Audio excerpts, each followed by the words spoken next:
What's up, guys? Welcome back to a brand new video, and today we're talking about UFC 283 that starts literally in 12 hours. It's going to be just a little bit more of a longer form video giving you my final thoughts.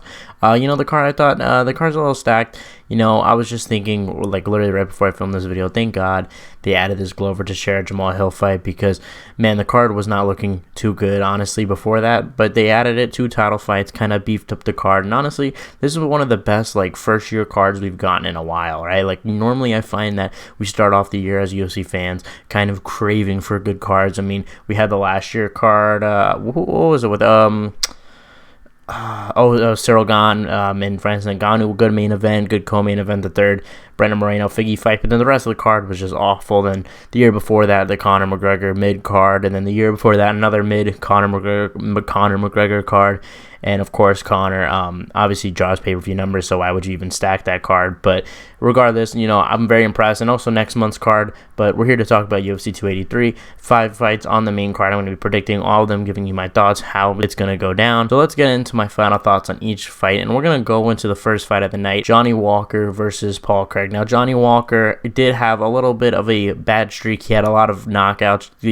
I believe this last year got knocked out by Jamahal in the first round, but he's coming off a win against Ian Cutelaba in September. Is when he got kicked out of the T-Mobile Arena. And yeah, a lot of people were surprised that he won that fight. I think he was an underdog, and now he's going into this fight, and maybe this is a way for him to get his momentum back. There was a lot of hype with him, I remember back in the day, but a lot of the hype dissipated because he got knocked out. He got knocked out by Corey Anderson, was it? They got knocked out by in UFC 243 or 244, something like that. And yeah, and we're also talking about someone with Paul Craig. Paul Craig, obviously phenomenal jiu-jitsu, defeated Jamahal, the only guy to ever beat Jamahal in his professional career, submitted him and dislocated his arm. Remember, that was the really bad stoppage at UFC 263. So interestingly enough, the card was also co-main event with Brandon Moreno and Deiveson Figueiredo, so everything kind of ties in there. But let's go into this. So obviously, I think one of the things is that people underrate is Johnny Walker's jiu-jitsu. He did get a submission last time out, and he has a black belt in jiu-jitsu. He's very good on the ground, and the guy is a very explosive guy. He throws a lot of weird techniques. He has a lot of like flying knees. He has kind of weird, and he's a 6'6" guy. He's extremely tall for any weight class. He's honestly tall for a heavyweight too, but he is tall for light heavyweight, and he's very rangy. We've seen him in the past throw a lot of weird combinations and weird movements. Has a lot of weapons in his arsenal, and obviously we've seen Paul Craig with his jiu-jitsu. I mean, I see the fight going like this. I think Johnny Walker is going to hurt Paul Craig on numerous occasions.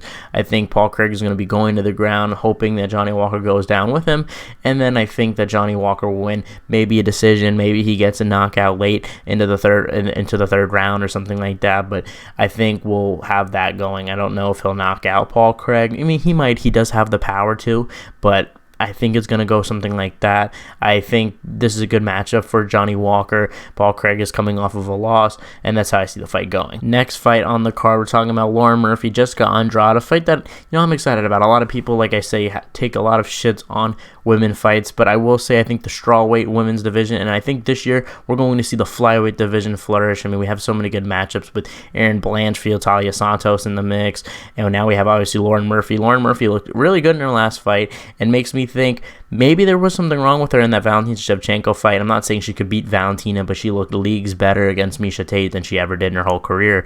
And I know she had a lot of issues with some sort of like sickness, and now she's kind of healed from it and something like that. And maybe that had something to do with it. I'm not really sure, but she's going to be fighting Jessica Andrade. Jessica Andrade, obviously, a lot of not notable wins. I think she's coming off of that. So, in my opinion, the submission of last year, that standing arm triangle against Amanda Lemos at 115, and now she's moving up to 125.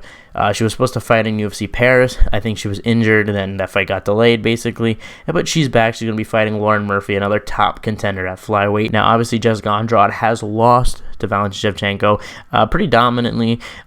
She got out-wrestled, and I think, this fight isn't necessarily maybe a number one contenders fight. I mean, I think if Lauren Murphy does look good in this fight, maybe enough people like me are like, hey, can we see this Valentina Shevchenko rematch, because you look nothing like you do now against Valentina, and obviously there was a lot of circumstances around that, and I wouldn't mind seeing a rematch in the future, especially if she beats Jessica Andrade. But let me get into the matchup. You know, obviously Jessica Andrade, great on the ground. We obviously saw like her submission skills are very on point, but in my opinion, Lauren Murphy is a big underdog, and look, Lauren Murphy looked phenomenal. In my opinion, looked very good. I saw it in real life. I was there in Long Island. Looked very good in her last fight, in my opinion. So I think a lot of people are looking at that Valentina Shevchenko matchup and how that went down on the ground and say, hey, you know, I'm sorry, wait, what the hell am I talking about? I mixed up Jessica Andrade and Lauren Murphy. I think a lot of people are looking at, you know, Lauren Murphy versus Valentina Shevchenko, where Lauren Murphy basically did nothing that whole fight, and are saying, hey, Jessica Andrade is going to win. She has better wins, and yes, she does have a better resume, but I think a lot of people are counting out Lauren Murphy. I think Lauren Murphy could possibly get it done. It's a 3-round fight, but I am going to pick Jessica Andrade. But I wouldn't be surprised to see a Lauren Murphy upset, or to see this maybe a little closer than we imagined. But I think Jessica Andrade gets this done. I think, like I said, overall, she's a better fighter. She can mix it up a lot better. She is very powerful. I think the height is going to play a little bit of a factor, and I think if Lauren Murphy, you know, manages the distance here, I think maybe that she'll do pretty well, but we're going to have to see how she does there. But I think if she wins, and especially gets a good one, I wouldn't mind seeing a Valentina Shevchenko rematch maybe later this year or something like that. Maybe get Lauren Murphy, Valentina Shevchenko after that Alexa Grasso fight, and maybe like July or something like that. And then end of the year, you have Erin Blanchfield, the winner of Erin Blanchfield versus Talia Santos. But I have a feeling that probably the next one is going to be Santos and Blanchfield, the winner of that. But we'll see about this. So next fight, I want to talk about a fight that I think has a lot of people's attention. It's top contender Gilbert Burns, welterweight contender, fighting Neil Magny. Now, obviously, this was supposed to be Jorge Masvidal, right? This wasn't a very well-kept secret. It was supposed to be Gilbert Burns, Jorge Masvidal. If Jorge Masvidal wins, maybe he gets back in that title contention. Maybe he gets that Leon fight. But, you know, Jorge couldn't fight for one reason or another, probably because he didn't want to fight Gilbert Burns. I mean, Gilbert Burns, in my opinion, is underrated. I mean, I always say that Gilbert Burns is, I think, Kamaru Usman, I mean, obviously I know Leon beat him, but I still think that he is his worst matchup.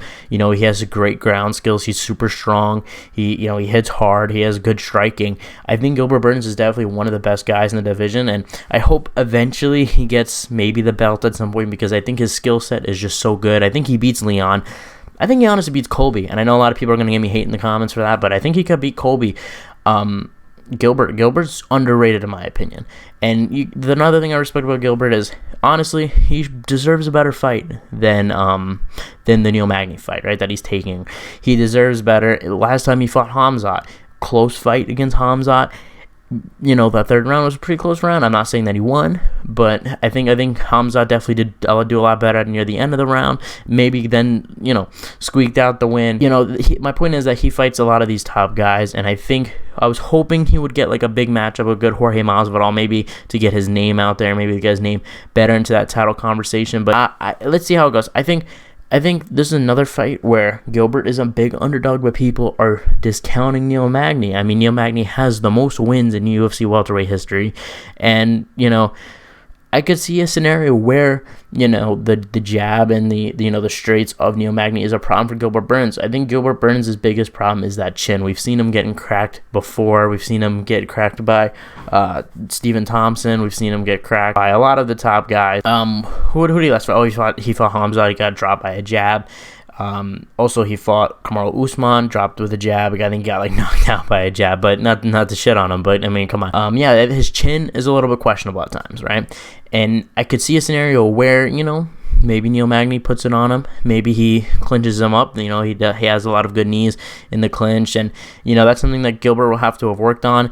You know, Gilbert did gas a little bit in that Hamzat fight a year later. I know he has a lot of good strength and conditioning routines that he does, but, you know, he was gassing in the Hamzat fight. So who knows? Maybe we see that Gilbert Burns gas. Maybe we see Neil Magny step it forward. But I could see a scenario where Neil Magny wins.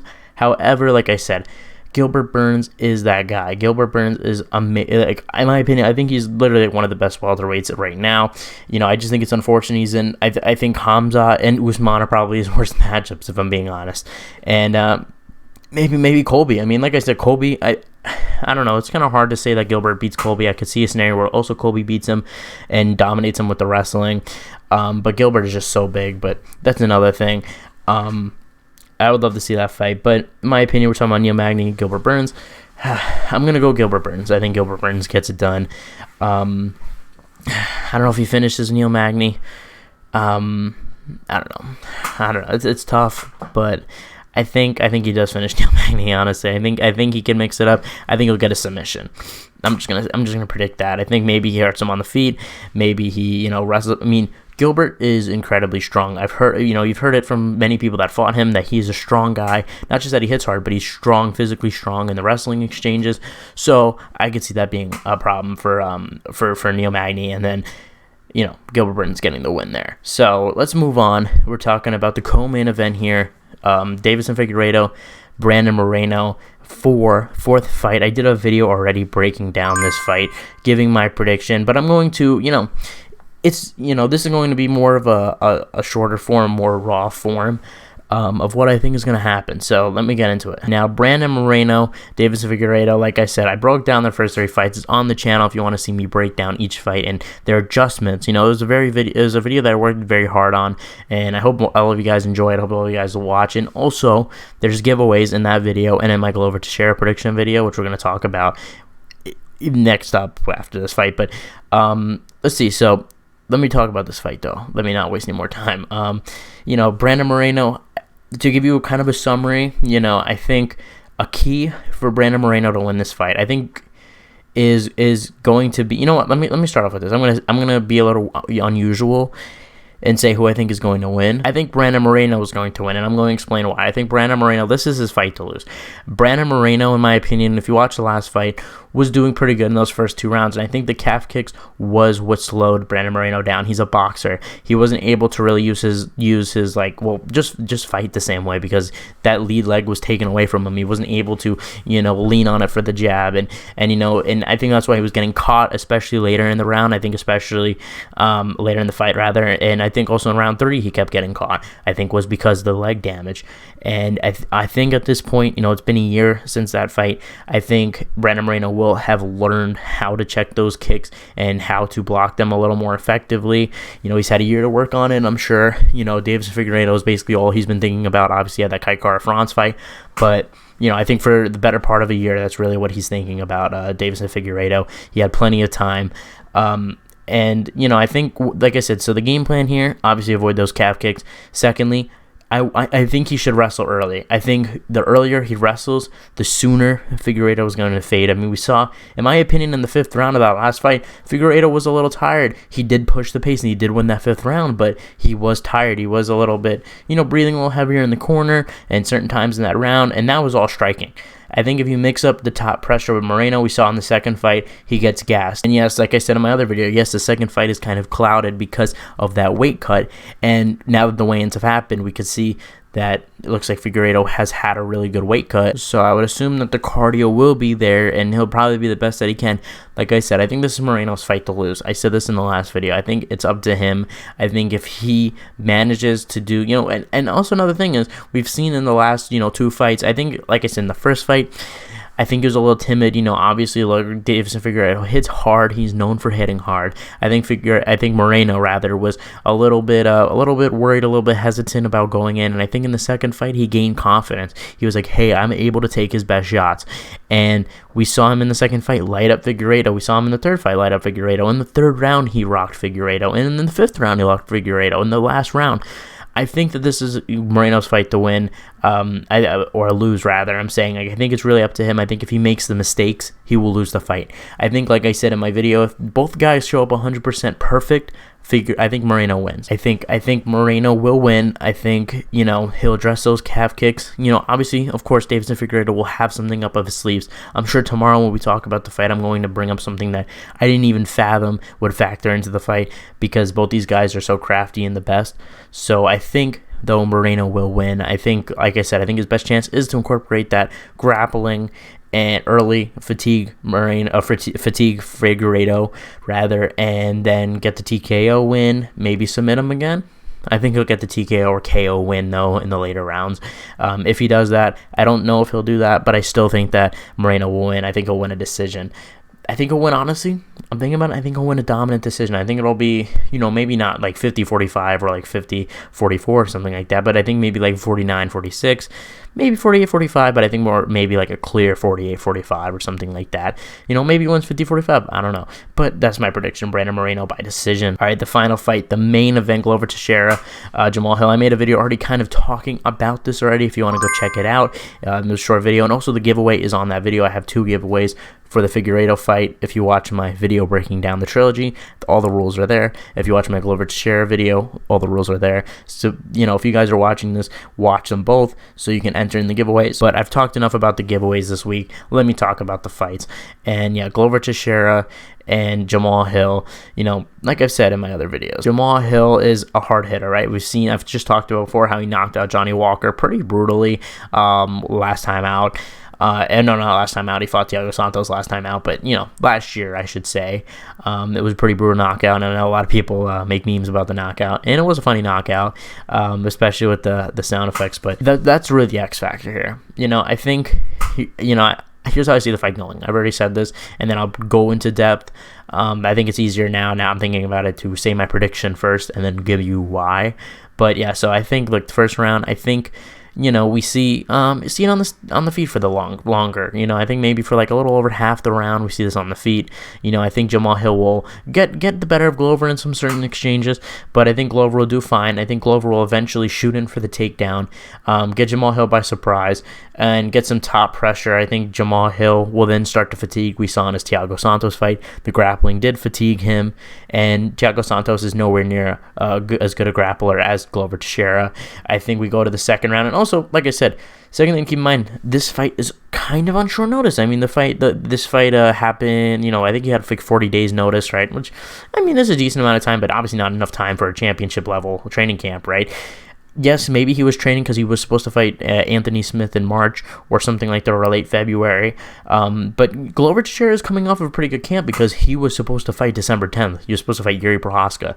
And so I'm thinking, I think the cardio advantage is going to go to Glover, and I think he's going to take down Jamahal into the first round, fatigue him, and then in the second round, get him down early and submit him like halfway through the round or something like that. I'm pretty confident in this choice. I'm pretty confident that Glover will win. I think the only X factor is, like I said, Jamal's power. Maybe he lands something on Glover that puts him out. We've seen, obviously Anthony Johnson really knock out Glover Teixeira, and obviously Anthony Johnson's power is on another level. I don't even think you can compare it to Jamahal Hill. Rest in peace to him. But we've seen Glover knocked out. We've also seen him knocked out by Alexander Gustafsson, so this isn't like a new image, right? That he doesn't have this legendary chin, right? And Jamahal Hill hits hard. There is a possibility where he knocks out Glover, but I'm pretty confident. I think Glover will be able to submit him.